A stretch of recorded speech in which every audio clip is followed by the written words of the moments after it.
What's up guys, NepentheZ here and welcome back to another episode of The Road to Glory. First things first, if we could drop a thumbs up, that would be amazing. I know today Premier League Team of the Season stuff is out and we're not getting a Premier League Team of the Season style video. Maybe I'll do a 10 AM upload tomorrow as well for whatever comes for the Premier League, but it's probably just going to be promo packs and a new team. And the new minor league team. But what we're going to do today is I've got an amazing squad that I've built for you guys. I've already been running it in Division 1, so we're going to see some Division 1 gameplay today. And we're also going to see a few FUT Champs games. I am going to be playing as much FUT Champs as I can this weekend league. As I explained in the last video, I don't necessarily know if I'm going to be playing all 40. I'm definitely going to give it a shot because now we get... Although this says Ultimate Team of the Week and Premium Team of the Week, I wonder when this changes or if it changes because the FUTWatch who track the pack code and all the websites and stuff that track the pack codes, there has been packs released for Team of the Season players in Elite 3, 2 and 1 rewards and for Top 100. So like last year, for Elite 3, 2 and 1 you get 2 per pack and for Top 100 you get 6. Now, I don't know necessarily if that's worth grinding for because of how much we have, but definitely want to, the fact that Team of the Season is upon us and stuff, and now is the time to build the big teams and have the fun. I definitely want to build a good team and give it just, as I explained in the last video, I just want to play until I'm not having fun anymore. I think that's the aim for me. The aim, the genuine aim for me is play until I'm getting angry and not having fun. And then we'll call it a day there. Maybe when I get to that point where it's no longer fun, I'll switch up the team, try a new team, and play again with that new fun team until it's not fun. What I know for a fact is when I was talking to A Nice Skills about this the other day, I haven't played competitive FIFA for probably 2 to 2.5 months now. I haven't played 40 games of FUT Champs since February. We're now into May. I've only played 2 sets of 40 games of FUT Champs since the Christmas weekend, so I'm really out of the loop in terms of sharpness and ability. I still play FIFA, I still play Division 1, I still play FUT Champs to a degree, and I play Draft all the time, but I haven't really played strong FUT Champs gameplay and strong opponents for some time, which means my level has probably declined. And where before I was making Elite 3 quite comfortably, Elite 1 twice, Elite 2 several times, I would honestly say that I have to put my expectations to be realistic for what I expect out of myself, considering I'm not sharp anymore. And so I'd say that a Gold 1 finish is probably where I should realistically look to finish if I can get through 40 games. However, let us get into the team. Let us get into the team. Now I'm going to build the team in the way that it has to be built. Then I'm going to show you how it looks in game. So, in goal, guys, we are playing with the brand new acquired David De Gea. That's right, picked him up for 143,000. No question about it, he's probably worth about 100,000 now, just because of the way my luck goes. That's got to be someone transferring coins, surely. 150? Yeah, that's someone transferring coins. He's 150 there. 150 there, 150 there. So I bought him for 143, so it's about the same. So David De Gea, new acquisition. We've never used the 91 De Gea before. I have had the 90 De Gea briefly before, but never the 91. In at right back, we've actually got the same old from the right back slot. Well, not same old, but we're going back to Javier Zanetti. 48 games now for us. I love this card a lot. I'm super glad I used Rijkaard and Costa for Gullit instead of Zanetti because I very much enjoy this card. Our first centre-back, guys, is going to be Carlos Puyol. And our second centre-back is going to be Informed De Ligt. So 2 new additions to the team. We bought De Ligt for 80k. I'm no doubt about it. He's down in the 70s, maybe even the 60s now. 55 open bid there. Oh, maybe not. Oh, okay. So he's still actually... Oh, I've actually made a little bit of profit on him. There's not many of him. By the time you're watching this, rewards would have been released. At the time I'm recording this, rewards haven't been released. So during Team of the Season... During... FUT Champs rewards, his price will most likely come down unless people save their rewards. I don't know. But yeah, I picked up this De Ligt card, and I mean, first and foremost, this card is amazing, right? Just amazing. With the Shadow, he goes to 93 sprint speed, 92 acceleration, 99 defending, insane physicals, great reactions and ball control. But what I'm even more excited for is his Team of the Season card. It'll be a 92 or a 93 rated, and it will just be remarkable. And I'm super excited for that. I also went and got Carlos Puyol with an anchor, medium-high work rates. I love this card for his defending and physical abilities. His reactions are very good. His composure is very good. I know he's not the fastest or the tallest, but I want to try him out. And hey, this might be one of those things as to why I should consider myself gold now and not elite standard anymore, because Carlos Puyol might be a guy that actually suffers me goals. But I've been looking at his card for some months, and I really just decided, you know what, let's bite the bullet. Let's go and get Puyol. Let's go and pop him into the team and give him a run in FUT Champs. See if he's up to the scratch. And this would be a good test for, you know, that ratings per position thing that I use on FUTBin, where FUTBin, according to them, or according to how the game stats are derived and where they go and how they work, Puyol with an anchor is a 95.5 rated centre-back, I believe. So he should be unreal in spite of the fact that he's not necessarily rapid. But I do have De Ligt, who is rapid, to make up for any pace issues with Puyol. And then in at left back, we have the newly acquired in-form NepentheZ. Another card where I'm so much looking forward to his team of the season. This card is great. His passing is great. His dribbling is great. His defending is very, very good. His physical is very, very good. His pace is obviously exceptional. With a team of the season upgrade taking him to like a 90 or a 91, maybe a 92 if he gets a big boost, this card's going to be unreal. I mean, absolutely unreal. So it's very likely that something like this, but with Maldini instead of Puyol, or with a different team of the season centre-back instead of Puyol, this might well be my end game team with the team of the season variant of De Ligt and the team of the season variant of NepentheZ. It might be my end game defence. I know that there are many other great defenders out there, but these guys will be super. They will be super. In at centre midfield, first on the board, guys. I mean, we bought Hamsik in. Well, we talked about buying him in the last episode. We're going to be throwing him in there. We're also going to be having Ruud Gullit in the midfield, and then we're going to be having just one of my favourite players this year, and that is going to be Kaka in the midfield as well. So I picked up Hamsik, as I said, for 330,000 coins. I really like this card. What don't I like about this card? I mean, his strength could be a little bit better, but he's got great pace for an outside centre mid. He's got 5-star weak foot. Okay, his balance is a bit low, but I've got Maestro on him, so his passing, dribbling, and shooting gets boosted even more. This card is just very, very good. I've thoroughly enjoyed it so far. He hasn't got involved much in goals, as you can see there. Only 6 goal contributions in 13 games, but he is a force in the game. I can feel his presence. He just doesn't get on. Like, if there was an assist to the assister, he would probably have like 20 of those. You know what I mean? Like, he really does get involved. And then, of course, Ruud Gullit is an absolute machine. Another 5-star weak foot player. He's got 20 goal contributions in 18 games for me. An insane team. Also Maestro Chem style. And then Kaka, 4-star. What I love about my midfield that we've got here, 6 foot in Hamsik, 6'3" in Gullit, and 6'1" in Kaka. So a really big midfield. Big, fast, and powerful midfield. As you guys know, I love this Kaka to bits. I want to find a way to fit him in my end game team, because although he's only 92 rated, and there will be like 95 rated centre mids out there that come out and so on and so forth, I just absolutely adore this card. I think this is this card and Team of the Year Kevin De Bruyne are my favourite 2 cards so far this year in this game. Up at the left wing spot, well, actually up at the right wing spot, we're actually going to be having the left wing is going to be coming in at the right wing first, and that is going to be this Malcolm card. So he's going to be starting over on left wing, which means he's actually starting as 7 chemistry for me, I believe. But this card is very good. Again, I'm not focusing on pace in this team as well. You can see that. Yeah, I've got some good pace on the defenders, Shadow, Anchor, Shadow, but the midfielders and the attackers so far all have Maestro. And in fact, my other winger in this team, of course, is going to be Jose Callejon. He also has a Maestro card. So all of my midfield so far and my attack has Maestro Chem styles. I am open to swapping out Malcolm depending on what gets released during the Friday team of the seasons. 4-star weak foot, 4-star skill moves. As you can see, he's done really well already. And I actually played him at Cam for a majority of games in the daily knockout tournament. So 5 goals, 9 assists in his 13 games.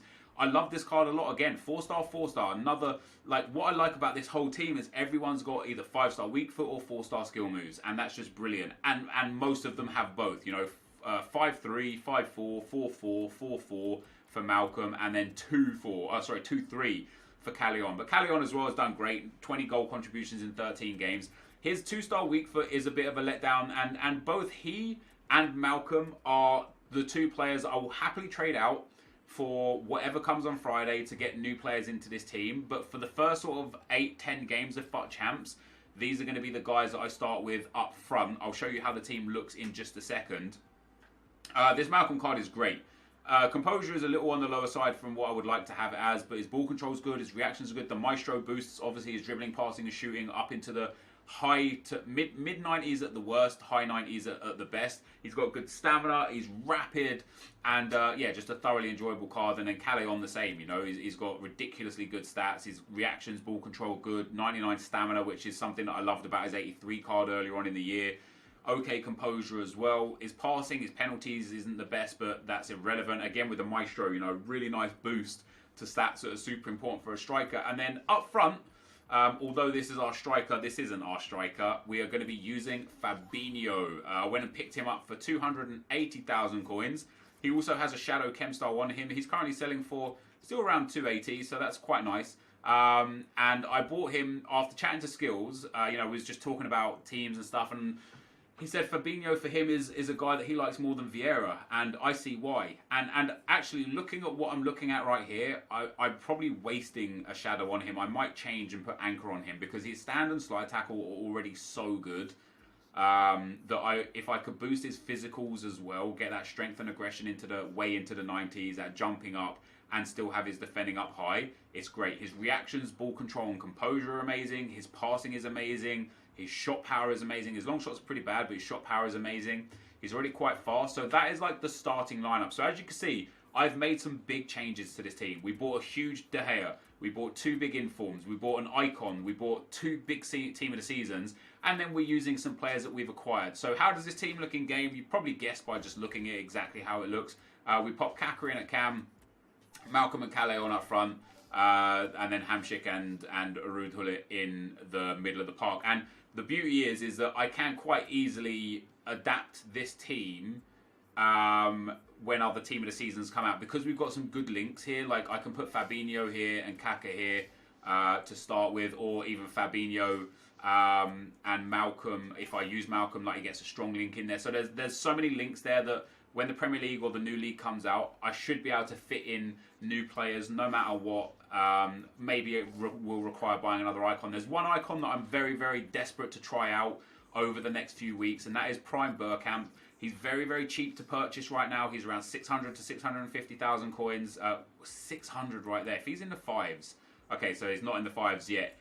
This Bergkamp card, I would love to also get into the team. You know, he's got very similar stats to Kaka, 6 foot, 4'4", really well-rounded dribbling, passing, shooting, and pace. Good physical stats as well. So if, you know, putting Bergkamp up in here and then getting a different striker to Calais on is what happens. We'll be able to link this team together a little better. But for starters, this is how our team's going to look in game. We'll, of course, have a super bench as well. And I'm excited to take this team into FUT Champs, guys. I really am excited to take this team into FUT Champs. So what we're going to get for the rest of today is I actually might, because we're already 14 minutes in, it might just be the Division 1 games. I've already played 3 Division 1 games with this team, and you'll see the results right here. We got a, well, right here. We got a 7-3 win, a 3-0 win, and a 6-0 win. So 3 big victories. I've got 2 games left. I need to win them both to win the title. I lost 2 games when I was trying some stuff out. Obviously, actually last week by now. But yeah, I'm in a good spot in Division 1. Maybe we can win a division. So what we'll actually see today for the rest of the gameplay is the rest of the Division 1 run. And then we'll have FUT Champs gameplay on either Saturday morning if I can get the video out. If not, it'll be Saturday night. So for now, guys, this is going to be the end. Let's get into some action.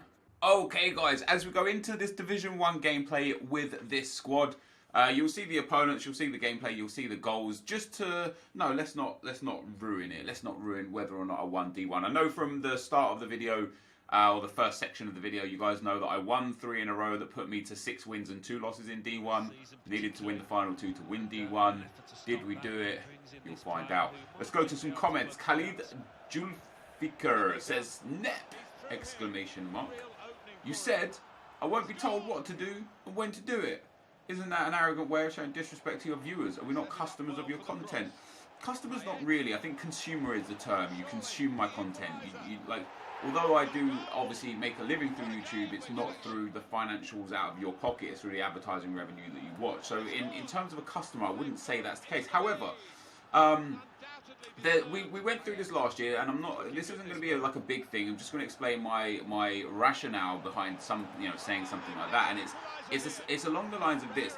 If you have an opinion on the series, you have some ideas for the series, you'd like to see some changes, or you just have some questions, and you talk about that in the comment section, I will read it, I will listen to it, as I do multiple times in multiple videos. But when you think that you have the right to tell me what to do, that's when I'm absolutely not interested in your comment. You know, like people in the comment section are telling me to spend my coins or they're going to unsub and stop watching. Well, hey, go unsub and stop watching them, because I'm not going to have you tell me how to run my account and my series. At the end of the day, the relationship between us is as follows. I create content that I think is good and how I think it should be created, and then you guys watch it and decide whether you like it or not. And it's of my opinion that burning all my coins during most consistent team of the season would have been a mistake, and it wouldn't have made for entertaining content. Sure, I would have spent all my coins, but it wouldn't, it wouldn't have made good content. So when people tell me, hey, you have to spend your coins now, I didn't wait for this, I didn't do this, I didn't do that, you have to do this because I want you to do this, I don't want to listen to that. However, if you would say, hey man, there's some really good, most consistent players out there, some of them are quite cheap, might be cool to have them featured in a squad builder for a weekend or so, I might look at that and think, well actually, hell yeah, you're probably right. In fact, to that degree, somebody said to me a couple of days ago, hey man, Ruud Gullit is under 2 million from scratch, now might be a real good time to complete him. I know you wanted to complete him and you already have so much done. I looked at it and then the next day, guess what? We had the I completed Ruud Gullit video. So yeah, I don't mind engaging with you guys and trying to bring my content out to be the best that it can possibly be. But I won't have people dictate to me how I should run my series. You know, like at the end of the day, if you just don't like what I'm doing, there are genuinely hundreds of content creators out there that will probably give you content that you actually would enjoy watching, and I don't mean that from a nasty position or telling people to leave my videos. Of course I want as many viewers as possible, but at the end of the day, you know, it has to be a right fit for me, and I'm not just going to bend to the will of every viewer in the comment section, because if that were the case, this series just would never ever be successful. It wouldn't be fun, it wouldn't work. So there was that, and then there was a comments from Rui Maya says, I'm loving watching your FIFA 14 Road to World Cup series. So hyped for this World Cup. Keep up the great work, dude. You and me both, man. The World Cup is, I hope it's going to be good. I thought Team of the Season would bring a lot of hype back to the FIFA community, and to a degree it did. However, it's still just not there, and I'm hoping the World Cup will be the thing that's there. You know, it's essentially a brand new game/game mode. So the hype of starting fresh, starting from scratch, starting from square one is back. It will have World Cup theme, obviously like the knockouts to the league to the knockouts theme. It will have SBCs. It will have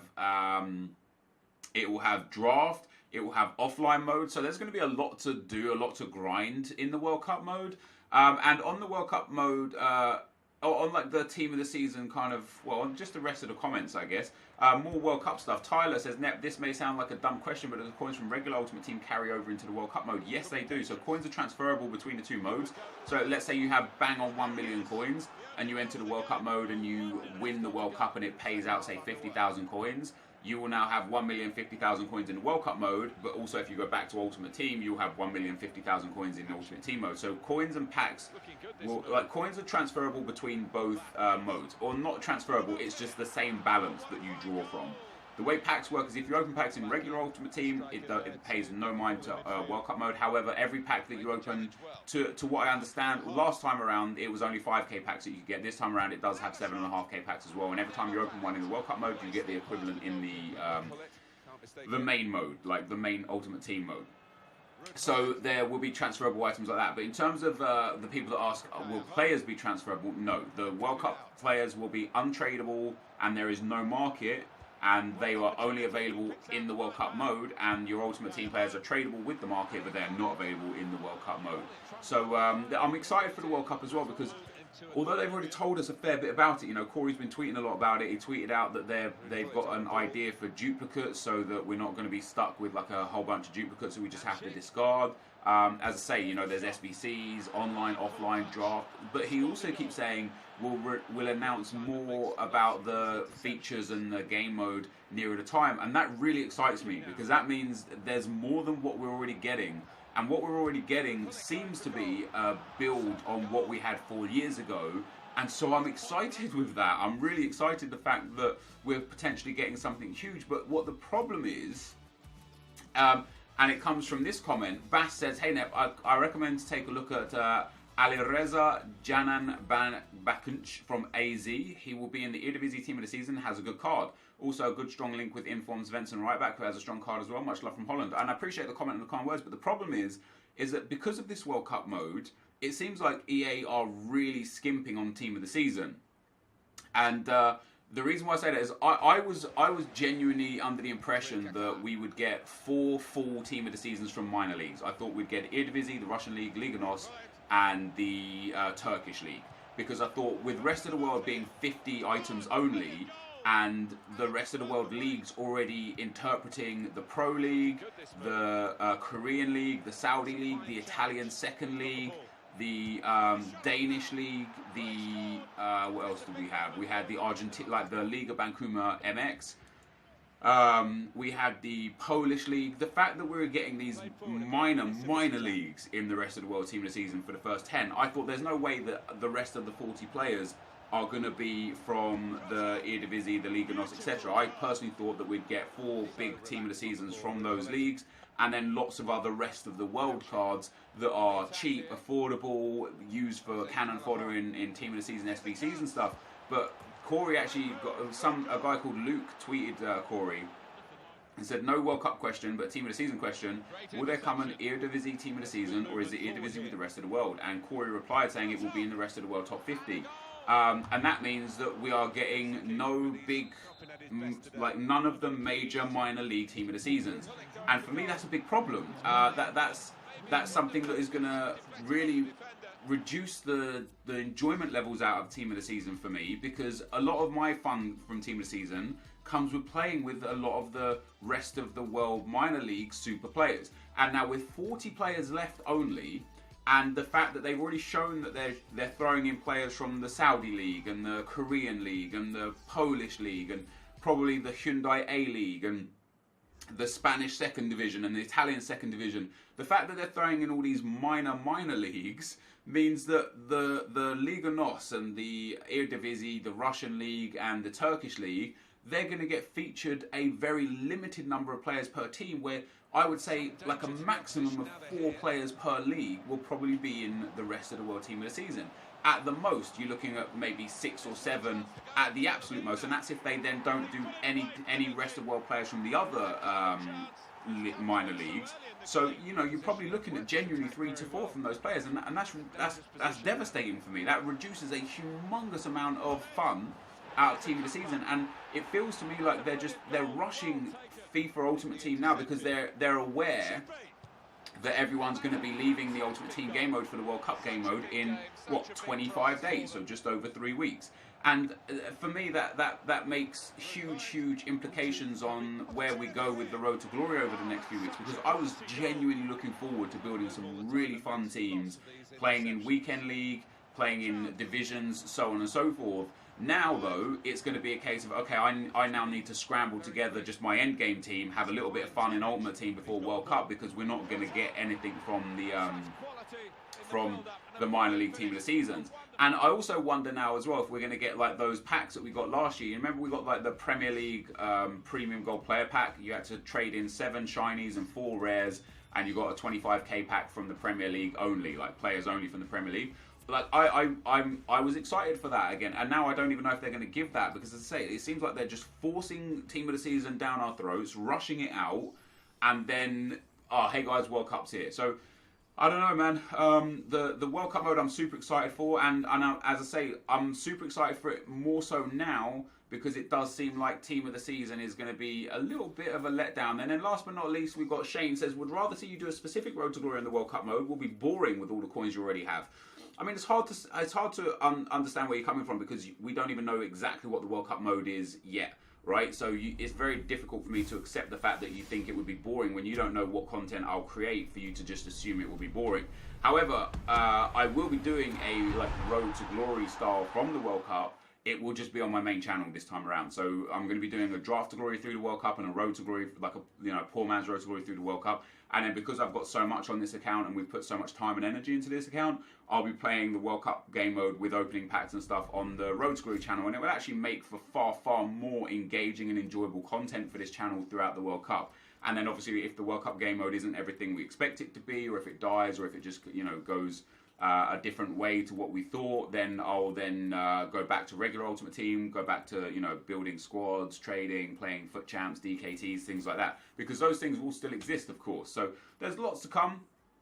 I'm more excited for the rest of FIFA than I ever have been since the last World Cup mode. Last year, obviously, by the time sort of like May and June came around, it was like, oh god, like the game's dying, team of the season's over, there's nothing left to do, and the game just went like this to the point where we stopped our Road to Glory. We started a PlayStation Road to Glory because obviously last year I was on Xbox, this year we're on PlayStation. But I stopped the Road to Glory. I started a PlayStation Road to Glory. I stopped that as well, and then I didn't upload for a month on this channel because FIFA was just to the point where I just didn't really want to upload. So I'm excited for what the World Cup is going to offer. And I'm excited to see what it has to offer so that we can decide what content routes we'll go. But yeah, to assume that it's just going to be boring because I already have coins is crazy. Wouldn't you want to see me in the World Cup mode, play with all the fun players through the World Cup, or do lots of drafts through the World Cup? I think that'd be cool. But obviously, again, you're absolutely entitled to your opinion. Anyway, guys, we've got our monthly and weekly rewards, silver 2 for the pair of them. We got nothing good out of either of them, so c'est la vie. I am going to try and get some FUT champs done this weekend, as I said, but like with this news of how Team of the Season is going, honestly, it's disheartened me to even play this game for Team of the Season players. But this, guys, is going to be the end of the video for today. Thank you for watching, and I'll see you next time. I'm out. Peace.